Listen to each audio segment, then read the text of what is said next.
আমাৰ ৰণসংখ্যা ইতিমধ্যে আৰম্ভ কৰিছে আৰু আজি নলবাৰীৰ এই বিশাল সভাত গৰ্ডন খেলপথাৰ ঐতিহাসিক গল্ডন খেলপথাৰ মাজৰ পৰা আমি স্পষ্ট আৰু শক্তিশালী বাৰ্তা দিব খুজিছো যে আমি ঐক্যবদ্ধ শক্তিশালীভাৱে আমি যুঁজ দিলে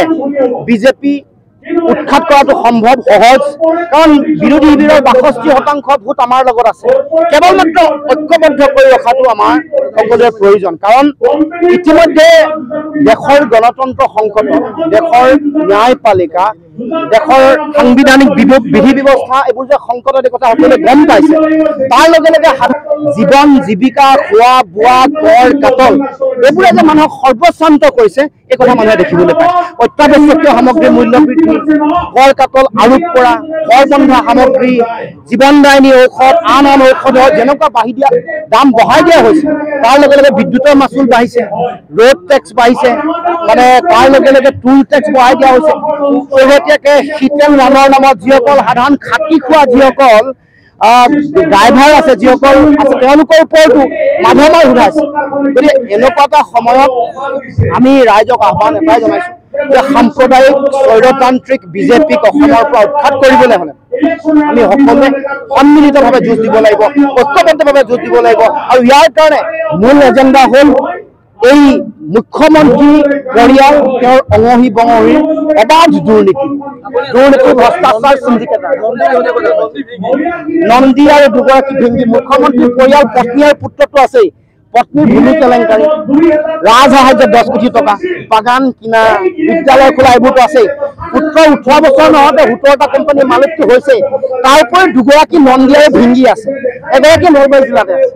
তেওঁলোকৰ যোগেদি গোটেই কামটো কৰে আগতে দুৰ্নীতি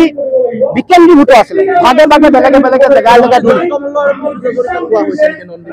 নলবাৰীত আছে আপুনি বিচাৰি ল'ব নন্দী আৰু ভিংগী দুগৰাকী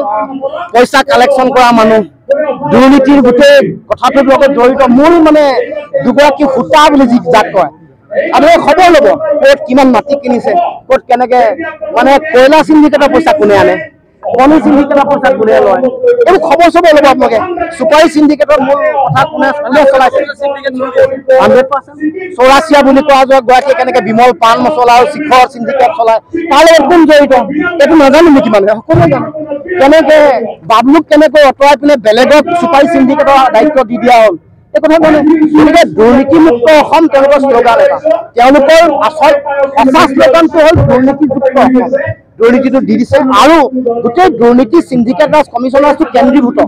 আগতে ভাগে ভাগে আছিলে এতিয়া এটা জেগাৰ পৰা মুখ্যমন্ত্ৰী জেগাৰ পৰা মুখ্যমন্ত্ৰী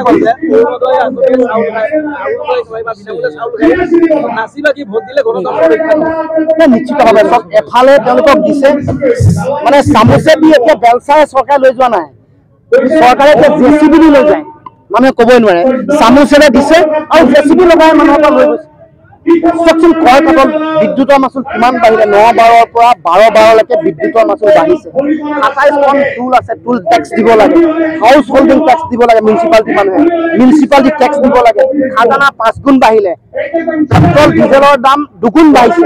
৪৪০ টকা গেছৰ চিলিণ্ডাৰৰ দাম ১০০০ টকাতকৈ বাঢ়িলে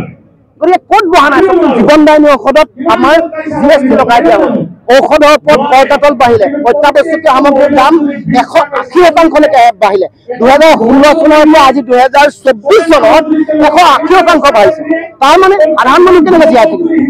তাৰমানে সেইকাৰণে কৈছো যে তেওঁলোকক যে মানুহে অৰুণোদয় আঁচনি ১২৫০ টকা যে পায় ইফালে বিজেপিয়ে কেঁচি চেচিলে লৈয়ে থাকে চিলিণ্ডাৰ নামত ১২৫০ টকা ওলাই গুচি যায় তলফালে বিজেপি চৰকাৰ তেওঁলোকে কেঁচি লৈ থাকে ১২-১২৫০ টকা চিলিণ্ডাৰ নামত ওলাই যায় পেট্ৰল ডিজেলৰ দাম বঢ়াৰ লগে লগে অত্যাৱশ্যকীয় সামগ্ৰীৰ দাম বাঢ়িছে তাৰ উপৰিও তেওঁলোকে চান্দা চলে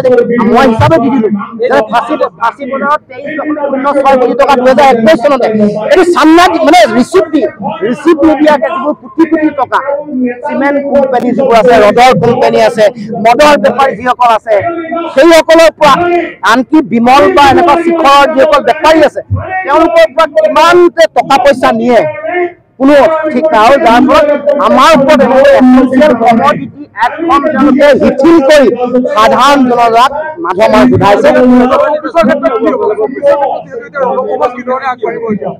আটাইতকৈ শক্তিশালী আৰু মূল ৰণকৌশলটো হ'ল এক হৈ থকা ভাঙিব খুজিছে। 5খন ৰাজ্যত আপোনালোকে ফলাফলত দেখিছে যে 3খন ৰাজ্যত অকণমান ভোট ভঙাৰ কাৰণে আপ বা সমাজবাদী পাৰ্টি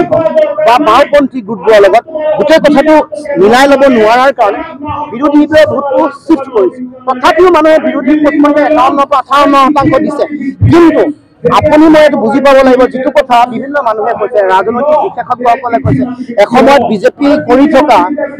আমাৰ মেঘালয়ৰ ৰাজ্যপাল, আমাৰ জম্মু কাশ্মীৰৰ ৰাজ্যপাল সত্যপাল মালিকে কৈছে যে 1/1 ফাইট যদি প্ৰপাৰ ৱেট হয় 360 সিটত ন্যূনতম 360টা সিটত ৰাষ্ট্ৰীয় পৰ্যায়ত যদি 1-1 ফাইট হয়, বিজেপিৰ বিৰুদ্ধে এজন প্ৰাৰ্থীয়ে ফাইট কৰে 100% জিকাটো নিশ্চিত। বিজেপি হৰাটো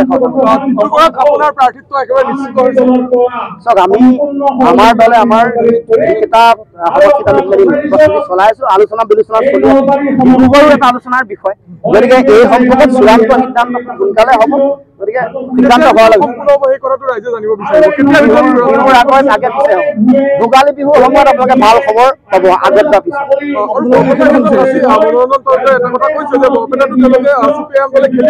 নাই, এইটো সকলোৱে জানে। মনোৰঞ্জন তালুকদাৰে বিচাৰিছে, CPIM-ৰ পৰা বিচাৰিছে। গতিকে আমি কৈছো যে সকলোৰে লগত আচলতে মিলি জুলি, কাৰণ এতিয়া অকলশৰীয়াকে যুঁজ দিয়াৰ সময় নহয়। এতিয়া ইগো অহংকাৰ এইবোৰ পকেটত সামৰি ৰাখি আমি নিজৰ ব্যক্তিগত স্বাৰ্থ, দলীয় স্বাৰ্থৰ উচ্চলৈ গৈ অসমৰ মানুহ গণতন্ত্ৰ আৰু সংবিধান ৰক্ষাৰ যুঁজত সকলো নামিব লাগে। তাৰ কাৰণে মিলাই মিলি ল'বৰ কাৰণে এৰা ধৰাৰ মনোভাৱেৰে সকলোৱে যাতে কাম কাজ কৰে। সকলো দলকে কৈছো, কংগ্ৰেছক ডাঙৰ দল তেওঁলোকক কৈছো, সৰু দলবোৰকো কৈছো, সকলো নতুন দল হ'লেও গুৰুত্ব আছে, সকলোৰে হাতত ভোট আছে। বৰ্তমান যিহেতু বৰপেটাত কংগ্ৰেছ দলৰ সাংসদগৰাকী আছে, গতিকে তেওঁ চেক্ৰিফাইচ কৰিব পাৰে।